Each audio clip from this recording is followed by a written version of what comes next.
We are so excited to be here today. And really, what we need, community, is a leader in HR compliance because HR isn't sexy. And we know this. And we just cannot get over the fact that HR is a part of our growth. It's a part of what we need. We need people in the right seats on the bus so that we can grow our business. And today we're so excited to be here with the CEO and founder of Teal Talent Strategy, Julie. I'm so excited to be with you. I'm excited to be here as well. Thank you so much for putting this together. And again, I am so excited to be talking directly to MSPs, tech firms, which I know you are talking to every day as well. So I'm ready for a good conversation today. So I know we called this losing sleep over people problems in a practical playbook, and it is. That's what we're going to talk about. But we also could have called this fixed team drama in 60 days, get your time, get your sanity back. There's a lot of ways we could have talked about this, and we'll get into some of that today in the conversation. So really excited to get started. Well, and that's where really, guys, you're asking yourself today, right? You're trying to grow your business. So for many of you, you're at this next step of where you've got to fill some, roles in your company, but you're not trying to do it the way you used to do it because it didn't work. Maybe you had high turnover. Some of you hired the wrong person. We've all been there. As a founder, CEO, that's just part of what happens. Don't worry about it. Don't lose sleep on it. But more importantly, as you grow your business, you need to have the right partner in that seat to help you navigate that. And Julie, with your multiple decade experience in tech industry, working with firms that have 3,000 seats, right? That's Up right. to, just corporate 100. Like, you have to think about this. This isn't something easy to manage, guys. And you can't pass it off to maybe, the admin. You can't pass it off to your spouse. This needs to be solved with really a professional who knows what they're doing and has helped many firms just like yours grow because they're filling those seats on the bus with the right people. So Julie, I'm so excited to turn this over to you to let you lead the conversation about how we need to stop losing sleep over our people problems. That's right. That's right. Where I'm all about better sleep and less suffering. It's about stopping the suffering. So that's great. Well, thank you for kicking this off. And of course, everybody here knows Charlene. Oh, thank you. And let me see if I can get my clicker to work. It's got to work. It loves to work. I know. And many of you guys have to realize that Julie does this with her eyes closed. She has done this so well that she literally has helped people establish better 401k programs, things that make their people want to stay. And so, Julie, I'm so excited about today because this is what no one wants to talk about, but yet everybody needs. That's right. That's right. So one moment, let me just change my setup here to see if I can start clicking. There we go. Yes, I knew it was here. So there we are. We're looking fabulous, fabulous hair on this one. So Charlene, thank you so much. I'm gonna thank you. Go to here and again give you a break here. We'll see you later, Charlene. Thank you. Sounds good. Well, it's great to be with everyone here today. And again, I laugh a bit because if you've ever been to a party, okay, and you're meeting new people, and what does everyone say when you meet someone for the first time? They always say, well, what do you do? What's your job? And of course, I'm in HR and I have been now for over 30 years. And what happens without fail when I meet new people and I tell them I'm in HR is everyone has a story about HR done wrong. And so, I find myself being a big advocate for HR done right, done the right way, and not too much, not too little, right? Because when you're talking about a growing business, bureaucracy is scary. And that is oftentimes what people think of when they think of HR. So it's HR, it's lawyers, and it's car salesmen many times that get that bad rap at a party. So anyway, it's nice to meet all of you. And I like being that different HR. So the different kind of HR that actually works, right? Okay. So you may or may not just agree with this, but come on, I know you didn't start your business to do HR work. That was not your goal, not in the beginning, not now, not ever. And unfortunately, it is inevitable. So at some point, you have to start thinking about developing your team, as Shar said, growing your team, making sure you're picking the right people for this future that you have in mind. So, and this webinar exists because pretending HR at some point is either going to quietly go away or settle down. That's just not realistic. So that's really what we're here to talk about today. And I'm excited to share some different perspectives on how people issues can be handled in a different way. So I'm going to change my view here because it's a little hard to see if I don't change it a bit. Hang on a second. So I'm going to go to this view right here so you can start to see the slides a little better. That worked great.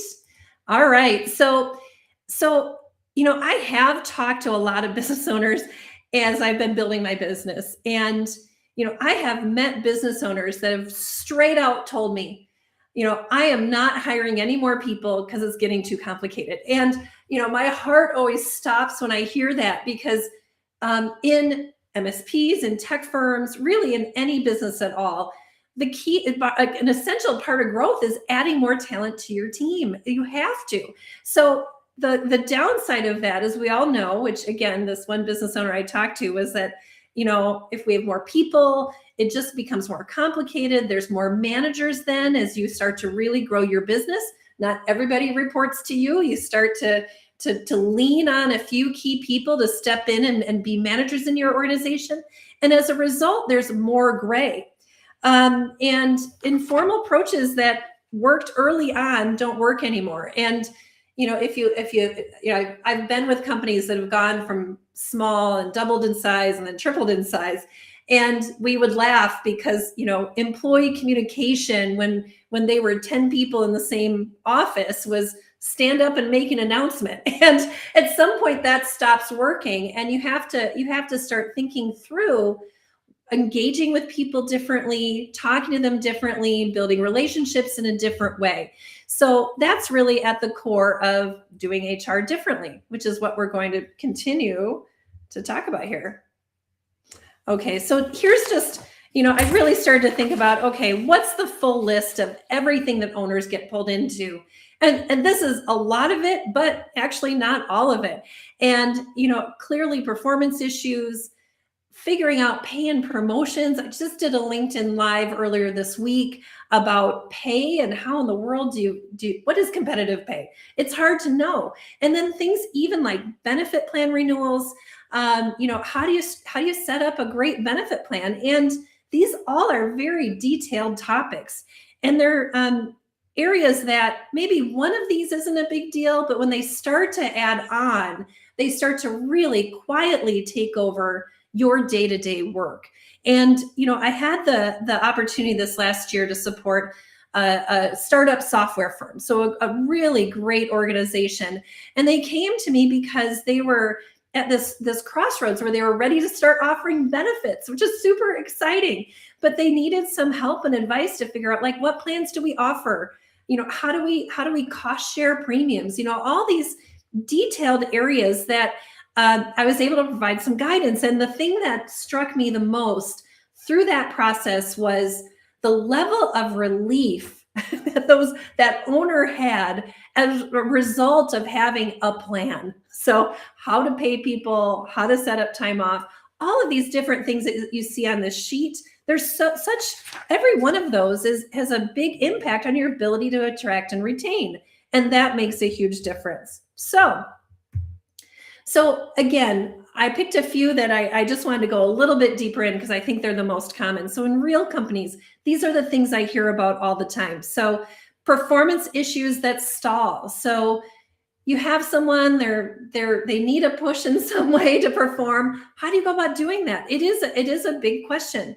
Benefits decisions as a mental load. So not only that setup of benefits that I talked about with that software company, but just at open enrollment and renewal. I know that this year, gosh, if you had a 20% increase in your premiums, you were doing well this last year. And that is a mental load, not only on the impact on employees, but the impact on your bottom line financially as an owner. That is a big, big expense for every business. So that creates a mental load. And then also hiring under pressure.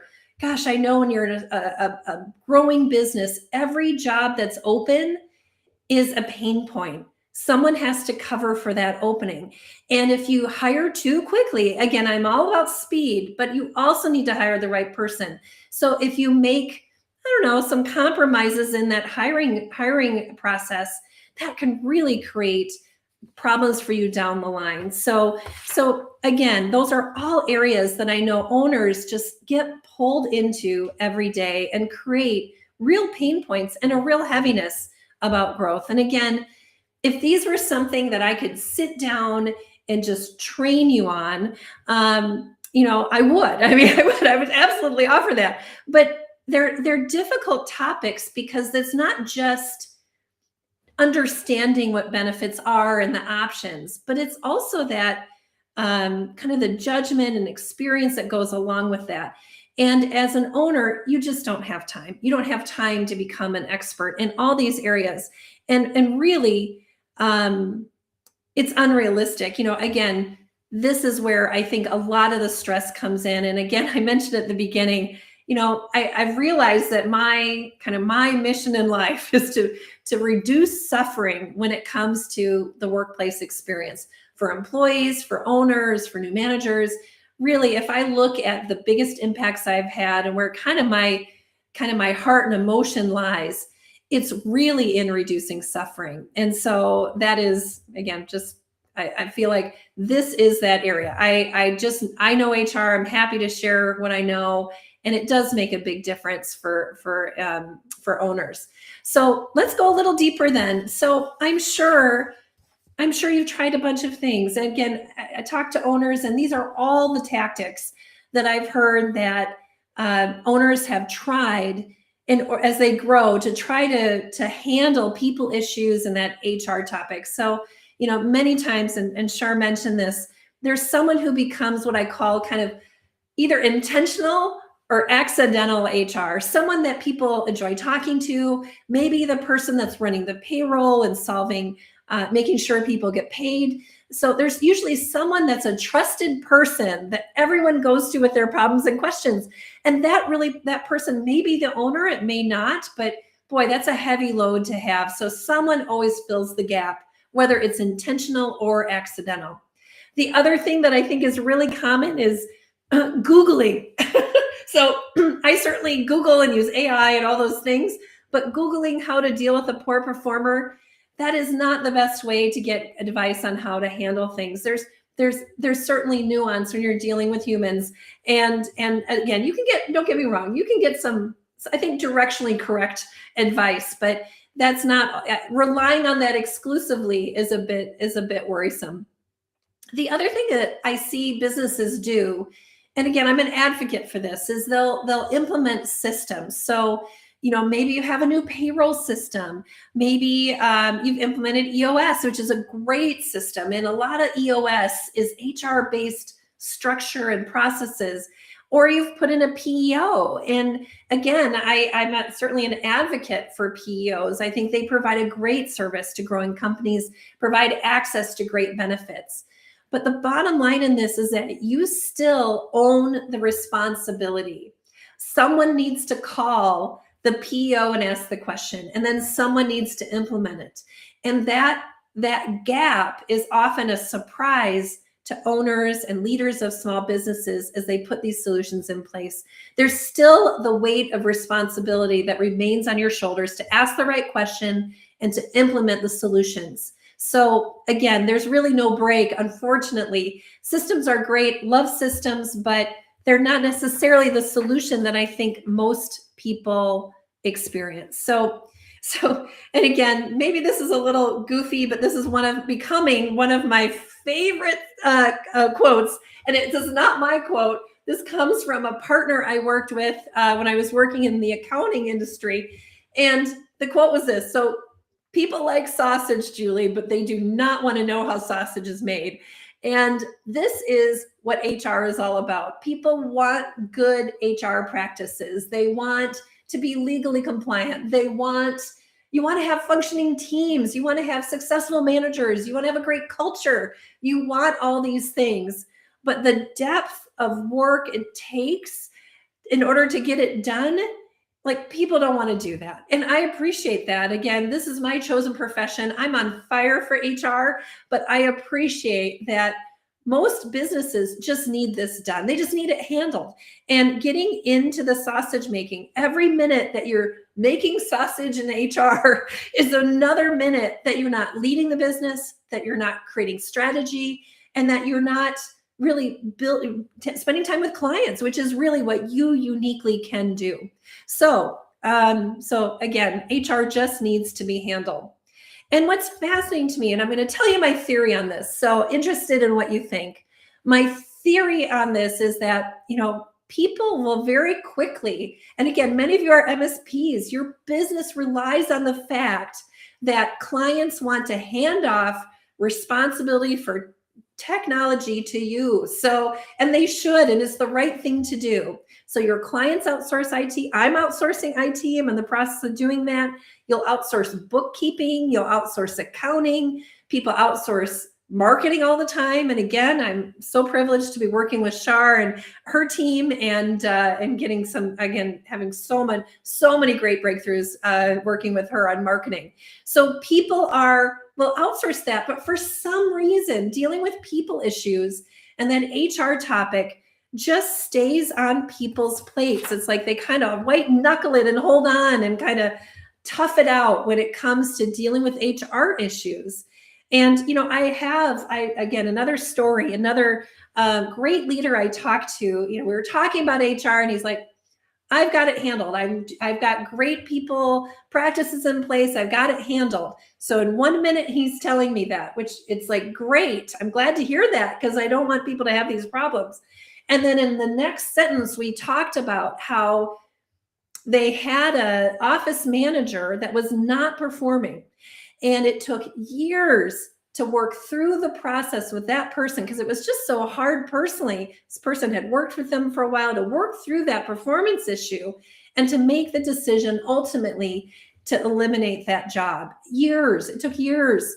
And that's the stuff where, again, there's this disconnect between everything's running well and maybe there's things that your business could be doing to get to where you want to go faster.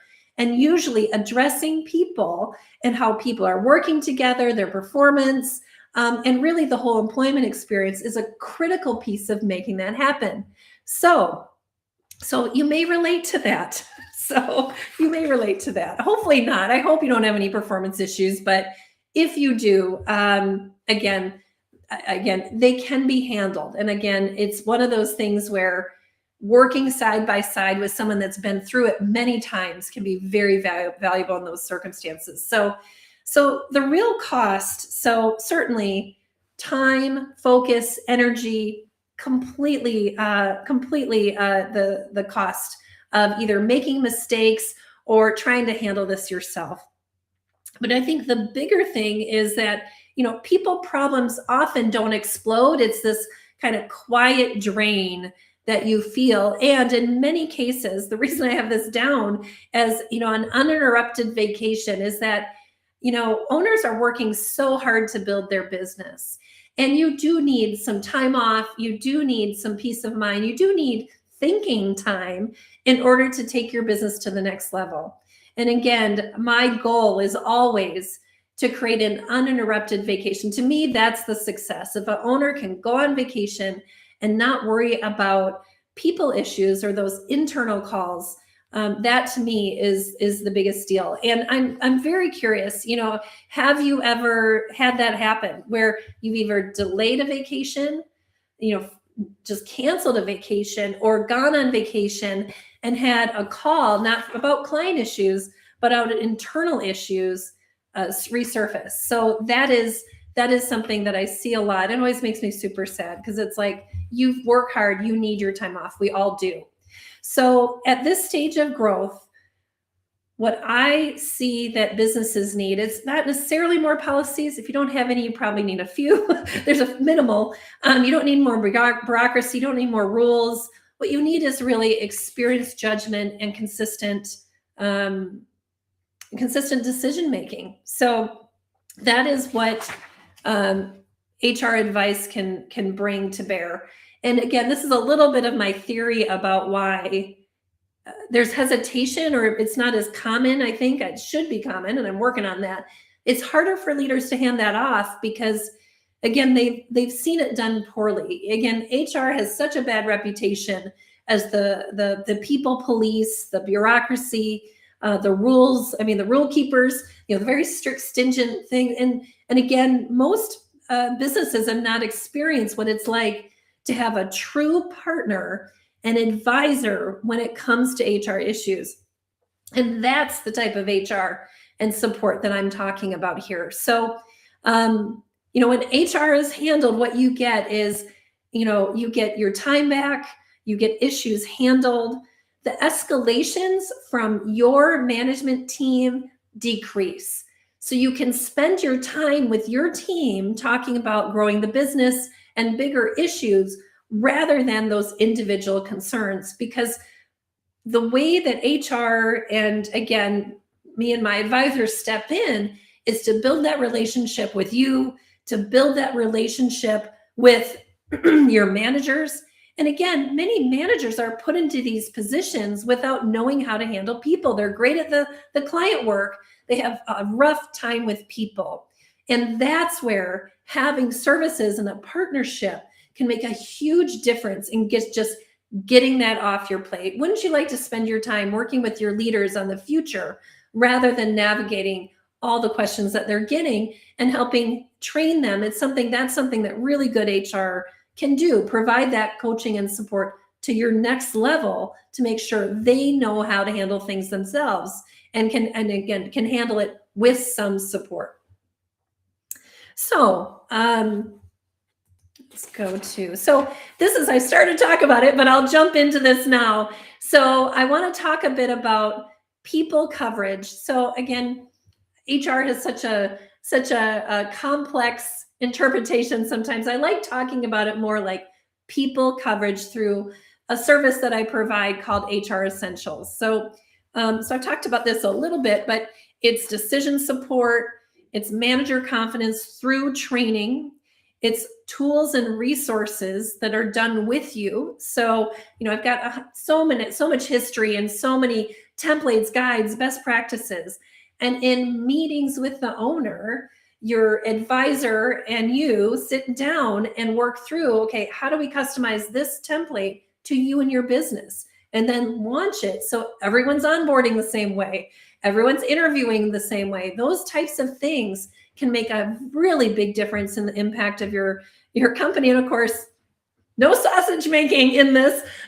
It's handled for you. And the hard stuff is handled behind the scenes. We make sure that if you've got a policy question, we're doing the research. You don't have to Google. So we come to you with the answers with no engineering. So ultimately, what HR Essentials does is it gives you your time back.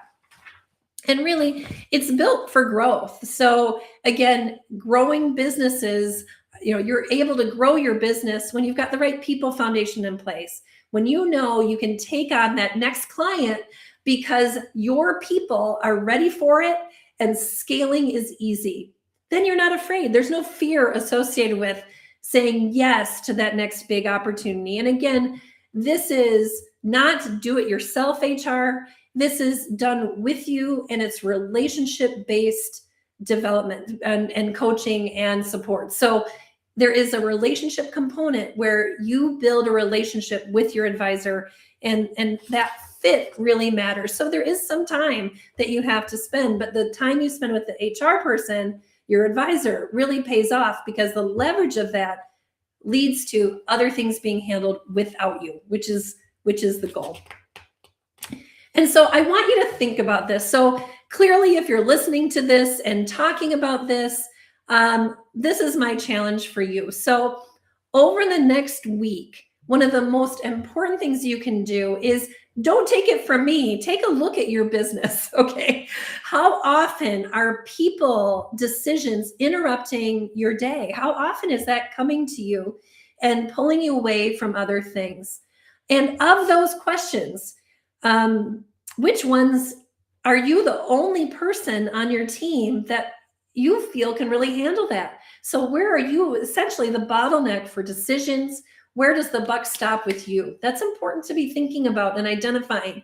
And in addition to that, where do your managers seem to hesitate or escalate? And that, again, is another point where there's an opportunity for leverage, where, again, perhaps that's where talking to them about goal setting, talking to them about how they set up their one-on-ones with their team. There's so many ways that managers can really build their muscle around leading people, and having that support can make a difference. So again, look at it for yourself. And, of this list, so you're going to make a list this next week. I really want you to look at it and say, first of all, which of these should I still be handling? Or which ones of these really could be handed off to someone else, to have someone else handle? So I think once you see it on paper, it is really a profound experience. And then the second thing I would challenge you with on this is, if growth continues, which of today's people decisions do you not want to still own a year from now? So again, you have big plans. Again, your big plans require adding people. And which of those decisions that you're handling today are going to be a burden for you in the future? So these are all exercises that I think are really important for leaders looking at growth and that really want to go that next level. So ultimately, you have a decision. So in my mind, again, the real decision is, are you going to keep carrying it, or are you going to stop? Really? I mean, it's like you can continue. And again, there's a lack of leverage when you do that, but you can. And the magic starts to happen, in my mind, when you stop handling it and hand it off and start to bring in a partner to work with you and to get your business to that next level. So because you're carrying too much, I know you are. I've not ever met a leader that is not carrying too much themselves. And so again, people issues don't need more of your attention. They need to be handled. So with that, I'll take a moment here, and that's the end of my presentation here, but I'm going to open up the chat. I know I've been just kind of throwing a lot of ideas out here. I'm going to go to the chat. And for those of you that are listening right now, I guess if you want to drop a question in the chat, I would love that. I'd love to chat with you about people issues, what you're seeing, what you're experiencing, and respond. So I'll give that a minute. And again, I'll just, before I came onto this live this morning, I volunteer with I live in the Minneapolis area, and I volunteer with Minnesota Crossroads, which is a organization that provides free job search support for anyone who wants to participate. And I've been a pretty active volunteer. I do some interview training for people that are unemployed. I did a presentation today on building resilience for the job search. And, one of my passions is around emotional intelligence and building resilience. And, I've found every skill that I was sharing with these, unemployed people that are frustrated at the job search, and talking to them about how to keep going. Every bit of that I know applies directly to owners as well. I mean, the emotional roller coaster of owning a business, and then the personal relationships that you connect with your staff, and then the, wanting the best for everyone involved, and the heartache and the weight of that. It's like I've just struck me today, because I've been talking so much about emotions and the weight of emotions, but that applies here too. There is no need for you to carry it alone. There's no need for you to be, up in the middle of the night trying to figure out what to do about your team and about making decisions about growth. And again, the biggest rewards I get are from helping leaders walk through those with grace and with courage and with dignity, and to find ways to do what's right for their business and right for their people. and to find those solutions. So it is possible. And again, I just really appreciate it. I don't see any questions. So it's really been great being here with you today. Thank you so much. Stop sharing there. So thank you so much for being part of this today. And I welcome any questions. Reach out anytime. I'm happy to talk with you.